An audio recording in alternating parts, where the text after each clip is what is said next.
Hey, what's up, guys? Welcome back to Guys and Magic. This is Hunter and Steven. Say what up, Steven. Hey, Steven. We are back. We are doing the $100 upgrade to the Counter Blitz deck, except we're taking it in a different direction because we are doing it with the backup Yuna Grand Summoner, right, Steven? That is true. Yuna Grand Summoner is fantastic, and I'm excited for this backup upgrade. Okay. If you guys wanted to see the face commander, obviously that is already on the YouTube channel. Check it out over there. Steven, before we get into your additions, talk to me about Yuna Grand Summoner and what the deck wants to do around this.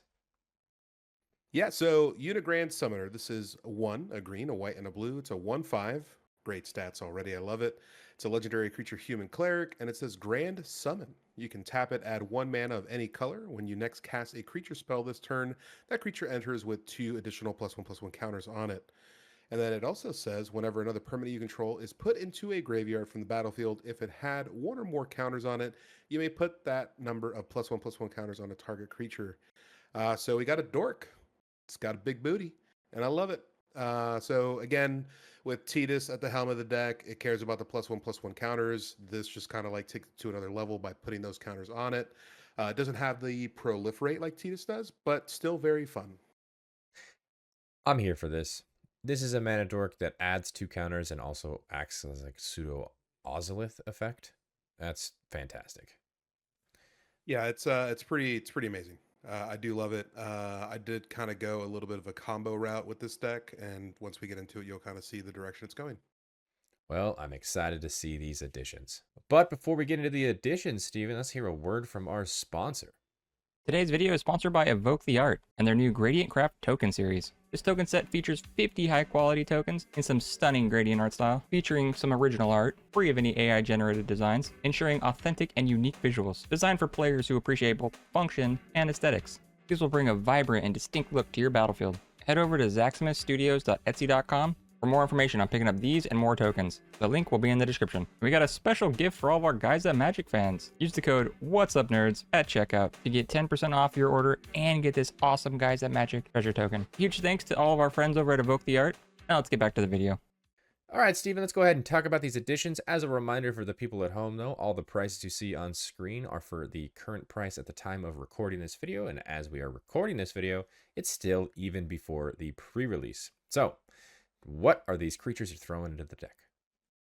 Yeah, so name of the game with this deck that I built is going to be essentially card draw. So I wanted to make sure we could draw as many cards as possible, and that's what I kind of concentrated on with the creatures I added on.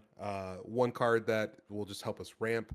If you looked at the $100 YouTube video for Cetus, you'll see a familiar face here. So Kodama of the West Tree. This is 2 and a green for a 3/3 with reach. It says modified creatures you control have trample. Obviously, with Yuna, everything we cast will basically have a counter.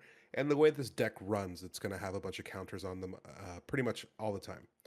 But the main reason why this card is in the deck, other than being a fantastic card for 3 mana, whenever a modified creature you control deals combat damage to a player, search your library for a basic land card, put it onto the battlefield tapped and shuffle, really just helping us ramp. The name of the game here is put as many lands on the battlefield as possible, draw a bunch of cards so that way you can just do whatever you want, and you don't have to worry about your opponents. It's fantastic. Yeah, do the thing you need to do. This card makes it easy. Yeah, and then speaking of doing the thing we want to do, I've noticed that I usually try to go for wins on my turn. And what happens on my turn? Somebody wants to cast the Swords to Plowshares or counter my stuff. So I didn't want that to happen. So Kutzel's here. Kutzel is 1, a green and a white for a 3/3 legendary creature cat warrior. It says your opponents can't cast spells during your turn. Let me do my thing. It's not that hard. It also says whenever 1 or more creatures you control, each with power greater than its base power, deals combat damage to a player, draw a card. The 1 or more clause kind of sucks here, so we're basically drawing 1 card. But the fun thing, at the end of the day, your opponents can't cast spells on your turn, which is super important, and also has card draw on the card. And then 3 mana for this 3/3 is just a fantastic little kind of little treat here. Hey, card draw wins games, and so does this next card. Yes, this next card's fun. So if I cast a creature that allows me to do card draw and you guys want to get rid of it, I want it to come back as an enchantment. So you have to deal with it again. Enduring Curiosity is 2 and 2 blue. It's a 4/3 with flash. Super cool.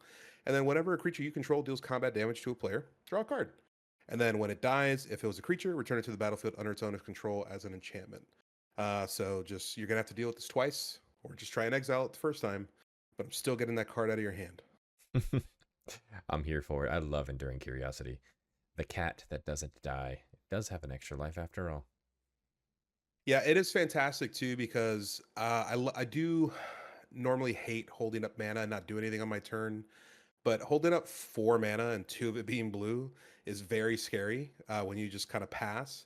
This having flash, you can flash it in on the end step, or if somebody's swinging at you, you can go ahead and just throw this down as a blocker. Even if it's one of the creatures that your opponent has that is going to completely kill it, at least you can have this come back as an enchantment. So use it as a combat trick, use it, on your opponent's end step, or put the fear of God in them when it comes to them casting a spell and you holding that fate counter spell. It's just so many avenues to take with Enduring Curiosity. Definitely. And then obviously you saw it in the 100 for the Face Commander. Danny Pink is back, 3 and a blue for a 4/3 legendary creature, Human Soldier Advisor. It's got Mentor. I don't really care about Mentor, I'll be honest with you. I do care about its next ability. Creatures you control have, whenever one or more counters are put on this creature for the first time each turn, draw a card. We're putting counters on our creatures all the time. It's fantastic. So just draw all the cards we could possibly need. Let's find the way to combo out pretty quickly, and let's just put an end to the game. Let's move on to game 2. It's the name of this deck. Yeah. Lots of card draw here that you've added. I am very nervous when it comes to playing against this deck so far. So let's keep it moving though, Steven. I see 2 sorceries next. Yeah, so 2 sorceries here, Hunter. Cultivate is up first. This deck comes with very little ramp, which is kind of crazy in a deck like this. So it comes with Farseek and 3 visits, and that's pretty much it. You kind of have to rely on the other creatures in the deck to help you with the ramp, which is probably what we're going to be doing, but I kind of wanted some extra cards just in case. So Cultivate, like I said, is up here first. This is 2 and a green. Search your library for up to 2 basic land cards, reveal those cards, put one onto the battlefield tapped, and the other into your hand, then shuffle. And then I also added Idyllic Tutor. This is 2 and a white. Search your library for an enchantment card, reveal it, put it into your hand, then shuffle your library. You're like, why do you want a specific enchantment card, Steven? Well, we'll get there, I promise. Cultivate is an important card here, definitely. You want to get those. I'm really surprised being a precon. This is not already in the deck. And then Idyllic Tutor. Yeah. I see more tutors. Let's just go ahead and move on to the instance. Yeah, like you said, more tutors. So I added 2 to this deck. So Eladamri's Call, a green and a white. Search your library for a creature card, reveal that card, put it into your hand, then shuffle your library. We also have Worldly Tutor. Search your library for a creature card, reveal it, then shuffle and put that card on top. So in the midst of all the card draw we've added to this deck, just really want to make sure we find the pieces we need as quickly as possible. And these 2 cards are going to help it. Essentially, if you don't know, we will be looking for Walking Ballista. I will go ahead and get into why we probably want that card. If you already know, don't spoil it for the people in the comments. Let them watch the video. All right. Teasing the people with the combo wombo. I'm excited to hear about it. But Steven, let's go ahead and move on. I am seeing maybe some enchantments that you can grab with Idyllic Tutor. Yeah, so we'll talk about one real quick. So it's Simic Ascendancy. This is a green and a blue. It's an enchantment like we spoke about. You can pay 1, a green and a blue, put a +1/+1 counter on target creature you control. It also says whenever 1 or more +1/+1 counters are put on a creature you control, put that many growth counters on Simic Ascendancy. It also says at the beginning of your upkeep, if Simic Ascendancy has 20 or more growth counters on it, you win the game. I did want to throw in just another win con. This deck essentially has 3. One with the Walking Ballista combo that a lot of people already know about. Now we have Simic Ascendancy. And the other win con on this deck is just beating your opponent's face because your creatures are going to be huge. This is a really fun way to win too. I think Simic Ascendancy wins are really fun because you do have to get to 20. So your opponents kind of see it coming. They're just like, oh, what's going to happen? I need to draw that removal. And if they have it, they have it. If they don't, we got other ways. Yeah, this is kind of like a bait and switch almost. Like, hey, deal with this card while my board gets big over here. Exactly. And we will talk about these 2 because they're essentially the same. So we have Penum's Aura and Freed from the Real. They both cost 3, where Penum's Aura costs 1 and 2 blue. Freed from the Real, a little bit easier to cast. It is 2 and a blue. So Penum's Aura says, pay a blue, untap enchanted creature. You can also pay a blue to enchanted creature gains flying until end of turn. Pay a blue, enchanted creature can't be the target of spells or abilities this turn. And you can pay one, enchanted creature gets +1/-1 or -1/+1 until end of turn. Free from the real, pay a blue, tap enchanted creature, and then you can pay a blue to untap enchanted creature. All right, so I know what you're thinking. What does that mean? So if we pull up Yuna Grand Summoner real quick on the screen, Yuna says you can tap it to add 1 mana of any color. And then when you next cast a creature spell this turn, that creature enters with 2 additional +1/+1 counters on it.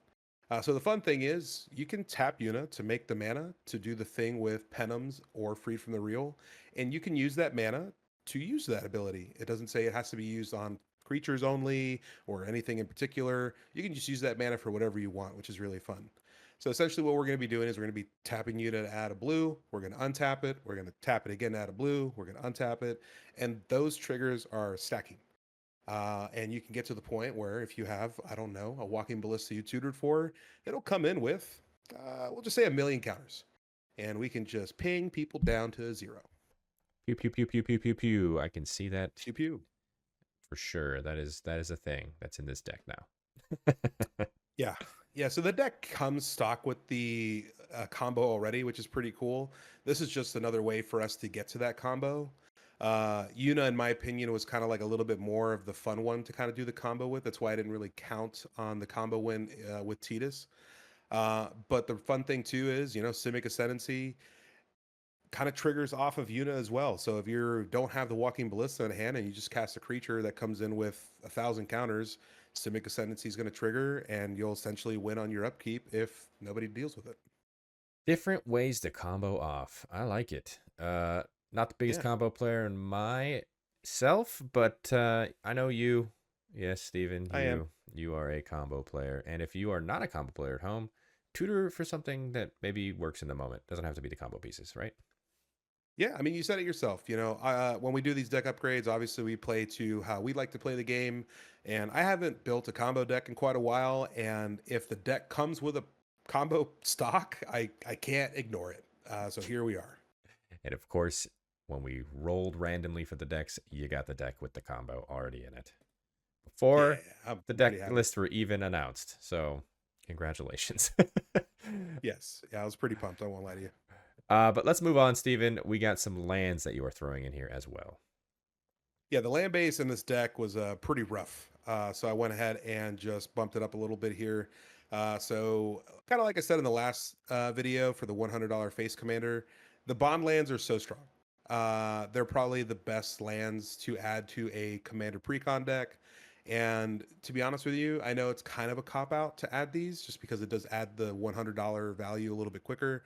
Some of the bond lands have been reprinted, so they're a little bit cheaper. And to be honest with you, they're kind of at a good price to where I think that you should probably buy a couple to add to your decks because they are very strong. So Bountiful Promenade, Rejuvenating Spring, Sea of Clouds, they all come into the battlefield tapped unless you have 2 or more opponents. Obviously, we are playing Commander. We have 3 opponents, so even if somebody gets knocked out, we generally will have these coming into the battlefield untapped. But Bountiful Promenade taps for a green and a white, Rejuvenating Springs a green and a blue, and then Sea of Clouds a white or a blue. Yeah, bond lands are the EDH staple lands, and they should be included in every precon. But here we are, still 2025, still asking for them to be put in. Yeah, I mean, honestly, I would kill for the next secret layer deck that they do to just have all of the bond lands. Would make too much sense. Yeah. Moving on to the last 3 lands. So obviously there are some precons from this cycle that for the last couple precon sets that we've had care about graveyard recursion. So Scavenger Grounds was kind of an include here. So this is a fun land. It's a desert. You can basically tap it for a colorless the turn it comes down, or you can pay 2, tap it, sacrifice it, or sacrifice a desert. Obviously, we're sacrificing this one. Exile all graveyards. So just don't do your thing. Again, let me just do my thing. Let's move on to game 2. It's fun. I mean, yeah, that's mean. Any reanimation strategy decks, their worst nightmare.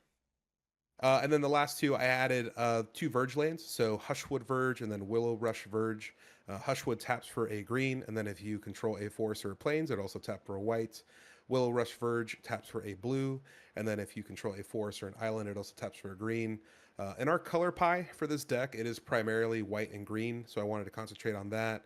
Willow Rush, being able to tap for that forest, if you do have that forest or island, is going to be very important for us as well. There is one Verge missing.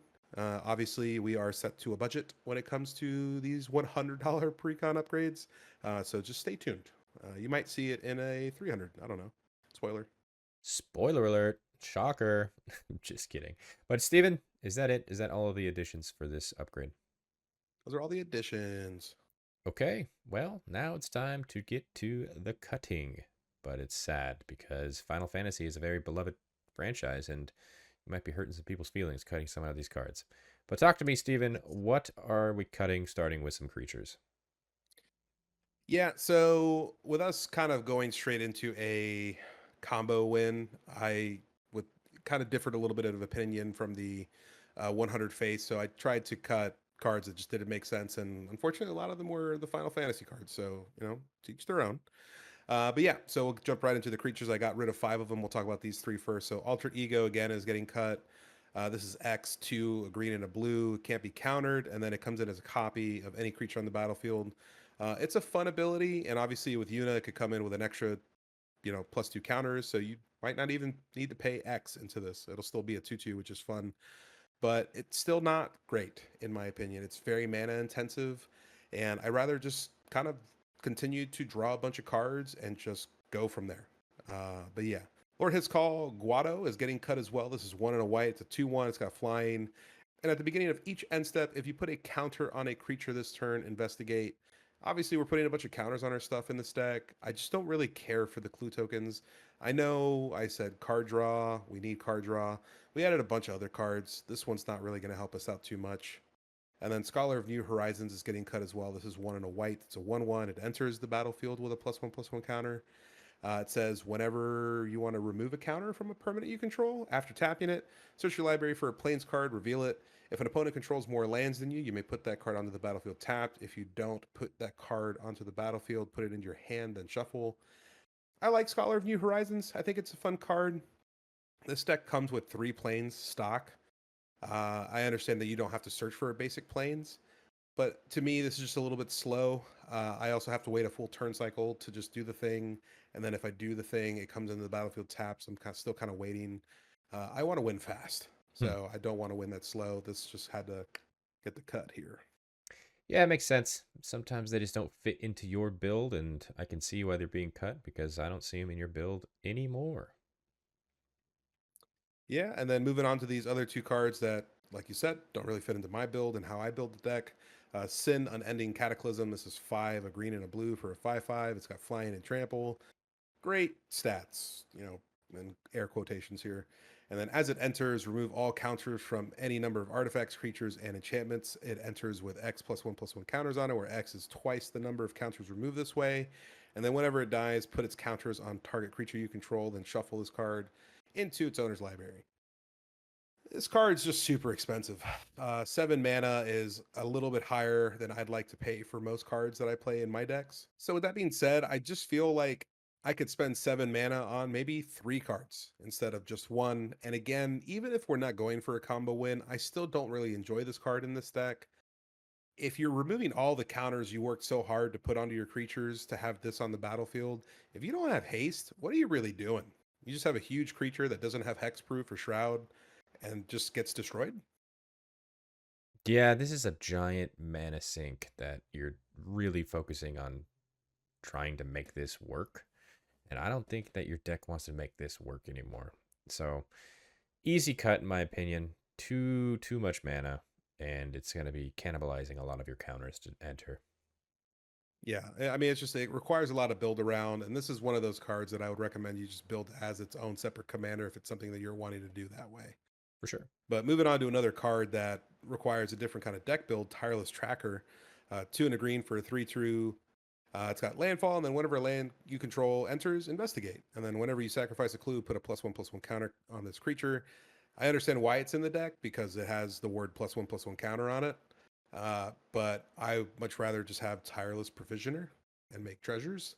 I don't really care for the clues. I understand, like I said earlier, the card draw will help us out, But we have a bunch of other card draw that I rather invest my mana into rather than just this 3/2 that's gonna make me a clue token. Yeah, you got rid of Lord Yiskal Guado, and he made clues as well. Clues are not necessary in this deck, especially when we saw the other creature package you threw, and you threw in a ton more card draw that doesn't require mana. Yeah. So, but moving on to some non-permanent spells, looking at 1 sorcery, 1 instant. Yeah, this deck had 3 board wipes, which I think is kind of aggressive. So I got rid of one that I'm not really a huge fan of. So Promise of Loyalty is 4 and a white. Each player puts a vow counter on a creature they control and sacrifices the rest. Each of those creatures can't attack you or planeswalkers you control for as long as it has a vow counter on it. I get it. The deck has a counter theme, and this says the word counter on it. So immediately Wizards threw it in the deck. Love the art. I think it's fantastic. I just don't, if I want a board wipe, I want everything gone. I don't want to have to worry about my opponents having a creature, even though I know it can't attack me. I know my friend group, and they'll find a way. They will find a way. I find it. I always found this card interesting because you put a vow counter on your own creature, and I don't know how you're going to attack yourself with your creature, but here we are. I mean, their red has theft, Sure. and they can steal your thing, and Very niche case. very extremely niche case. Yeah, because anytime I go up against y'all, I know one of you. I don't want to go through the story. It's a lie, anyways. All right, moving on to the instant card getting cut here. It's Pull from Tomorrow. It's X and 2 blue. Draw X cards, then discard a card. Again, we added a bunch of card draw to the deck already, and I just think Pull from Tomorrow just it doesn't. I don't even think Pull from Tomorrow has a high ceiling. I don't even want to say it has a high ceiling. I think this really needs a specific kind of like combo outlet. And at that point, you're winning in a completely different way than I would like to in this deck by drawing my entire deck. So I don't really need this card. I usually cut it from every deck I build. Yeah, I mean, it makes sense why you're cutting it. I've never been a fan of Pull from Tomorrow either. I just feel like it's a huge mana sink to draw cards, and I would rather play anything else like permanent card draw that you threw into the deck. But yeah, easy cut. Speaking of easy cuts, we saw you throw in 3 enchantments. It looks like we're getting rid of 3 enchantments. Yeah, pretty easy enchantments to remove here. If you saw the other video, these are pretty much the same removals. They didn't work in that deck. They're not working in this deck either. So Fight Rigging, Path of Discovery, Summer Descending. Fight Rigging's 2 and a green. It's got Hideaway 5. And at the beginning of combat on your turn, put a +1/+1 counter on target creature you control. Then if you control a creature with power 7 or greater, you may play the exiled card without paying its mana cost. This card is kind of cool, and it kind of works in our deck because obviously, we are growing our creatures pretty fast, and it's not too hard to get to 7 power. But again, Hideaway 5, completely random. You don't know what you're going to get, and you might, and I've done it before because I've seen it happen. You're going to draw 5 lands, and you're going to put that one cool untapped land under this card, and here you are. So it's just not a really fun card for me. I usually may put a Hideaway card in my deck, but this one I just had to get rid of. And then Path of Discovery, kind of like the same concept here. 3 and a blue. Whenever a creature you control enters, it explores. So we're kind of looking at the top card of our library. This is giving information to your opponents so they know what you're keeping on top and they can devise a plan to deal with it if it's, a combo win. I'd rather not really reveal any information to my opponents. I do understand that, you can put a +1/+1 counter on your creatures, and that's what the deck wants to do. But again, this is also 4 mana, and it's pretty mana intensive. This is one of those cards that you might just be playing this and then nothing else. It's a setup card, and it's just really slow. Summoner Sending, 1 and a white. At the beginning of your end step, you may exile target creature card from a graveyard. If you do, create a 1/1 white spirit creature token with flying. Put a +1/+1 counter on it if the exiled card's mana value is 4 or greater. I like this card. It comes down super cheap. At the beginning of your end step, it's any graveyard, so you can mess with anybody doing any graveyard shenanigans. It is pretty much a cool card. Just again, I added Scavenger Grounds to this deck, and so I can exile all graveyards. I don't have to kind of like cherry pick through whose deck wants to do what. So just kind of got the cut. If you do want to throw this one back in, I definitely do it. But again, I think, there are a lot of cards in that deck that kind of like add a little bit more value. This one just was on the low end towards the end when I was making my cuts. Yeah, these cuts make sense. Summoner Sending, I feel like, is a trap card saying at the beginning of your end step because Most of the times, if you are playing like a reanimator strategy, they're reanimating on their turn. So Hmm. they're going to probably pitch something into the grave and bring it back immediately. Yeah. And then fight rigging is also a card that I've felt is less impactful in a 100 card format because you're looking through a lot more cards and there's a bigger chance to whiff. So all these cards, I get it why you cut them. Yep. And finally, Steven, we saw you add 6 lands. I once again see you've cut more than 6. Talk to me and rattle them off. Which lands are we cutting? Yeah, I added 6. I'm getting rid of 7. So 1 down from the base. Everyone calm down, but I did the thing, all right? So I got rid of 2 lands that are pretty slow. So Ash Barrens, Evolving Wilds. Ash Barrens comes in, you can tap it for a colorless immediately, or if you play another land, this is in your hand, you can basic land cycle it to go search for a land card. So that way you at least have the mana you may need. Also, Evolving Wilds, it comes in, you tap it, sack it, go search for a basic land. Uh, I think we're good on the mana base now with the cards I added and the ramp. I think we're going to be okay. So with these being a little bit slow, I went ahead and just got them cut. I also got rid of 2 of the reveal lands. I hate these cards so much. I really do. Um, I just I don't want them in my decks. I feel like every time I've ever had a reveal land, I never have the thing I need to make this come in untapped. So immediately when I saw these, they were gone. So Port Town, Vine Glimmer Snarl. You can tap the Port Town for a white or a blue, and then you can tap the Vine Glimmer Snarl for a green or a blue. If you don't reveal a plains or a forest or an island, blah, blah, blah, it comes in tapped. And they're always going to come in tapped. I don't care what you say. Speaking of coming in tapped, these last 3 lands, Temple of Mystery, Temple of Plenty, Temple of Enlightenment, I don't need to scry. I'm drawing a bunch of cards in this deck. I'm just going to draw them. I don't want to scry them. So each of these will always enter tapped, super slow. Mystery will tap for a green or a blue. Plenty will tap for a green or a white. And then Enlightenment will tap for a white or a blue. Again, if the land set comes in tapped in any kind of aspect, I pretty much took it out of the deck to try and speed it up. And then I can't wait to speed up the mana base in the 300 either. Yeah, when I saw the mana bases for all these decks, it made me really sad because Mhm. last time there was a Universes Beyond that was a good meta base was Lord of the Rings, and I understand that was like a modern set, but they were supposedly gearing this towards modern before they changed it to standard. So I don't know why they just couldn't do the same kind of mana base. It doesn't make sense, but glad these are gone. Get them out. They're Precon lands. Yep. But Steven, is that going to do it? Is that your entire upgrade for Counter Blitz? Those are all the upgrades for Counter Blitz. Okay. Well, we saw some of those prices on the screen as we went through the cards you added. If we add them all up together, what is your total amount of money spent on this deck? So at the time of recording, Hunter, like you were mentioning, this deck comes under budget, which is great, at $99.66. I'm saving you money. You're welcome. Saving the people money. Love that. Mm-hmm. One more question. Now that Yuna is at the helm of this deck, how do you feel about Yuna as a commander and also the deck as a whole now that you've upgraded it this way? It's very fun. I'm excited for the 300. I think Yuna with the $100 upgrades is really fun, but throwing a little bit more money at it, I'm kind of excited just because obviously things get much faster and we're able to just combo off faster. And you know me, I love combos, so I want to do it as fast as I can. But Yuna, even if you're not comboing, is really fun. Just this basically tapping for 1 mana of any color being the mana dork, and then the creature coming in with 2 additional +1/+1 counters is very strong. Because a lot of the Final Fantasy cards are pretty strong as they are, and then just getting bigger is just pretty crazy. But yeah, I think it's great. The other ability I know not a lot of people are really thinking about or talking about too much, but if a permanent you control is put into the graveyard from the battlefield, you basically get to move those counters. So it's like an Ozolith on a creature, which is pretty fun. And I think that's it's great. The deck runs pretty smooth. Bant's always fun. So just have yourself a good time. Yeah. The card seems mean. The deck seems meaner. I am terrified to play against this when we do our gameplay. But comment down below, what did you guys think of this upgrade using Yuna? Do you agree with Steven on these upgrades? Would you have taken it in a different direction?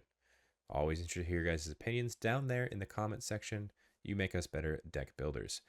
Also, while you're down there, hit the like button. Subscribe. If you haven't already subscribed, you don't want to miss out on the $300 upgrade of this build and the gameplays, because those are coming as well. Also, in the description, you will find a link to the Moxfield check out this deck as a whole, playtest it yourself, try it out. And in the description, you'll find links to all of our social accounts. Follow us on those if you haven't done so already, so you're staying up to date with everything else that we got going on. And on the screen right now, those are all of our Patreon subscribers. Thank you guys so much for your added support. It really does mean the world to us. If you guys wanted to check out what they're seeing, that's including early access content, some exclusive content, and just some fun shenanigans over on our Patreon. Click the link in the description and consider subscribing. And a very special shout out to our Gains Indestructible tier, starting with Aaron Hill, Aaron Martin, Brian Ganella, Daryl Tripp, Demarion Turner, Doc Jerome, Jimmy Ward, Kevo, Larry Killian, Thrifty PSGR, and William Colombo. Thank you guys for your added support. You guys are awesome. Appreciate every single one of you. And until the next video, I hope you guys have a great rest of your day. Peace. Let's move on to game 2.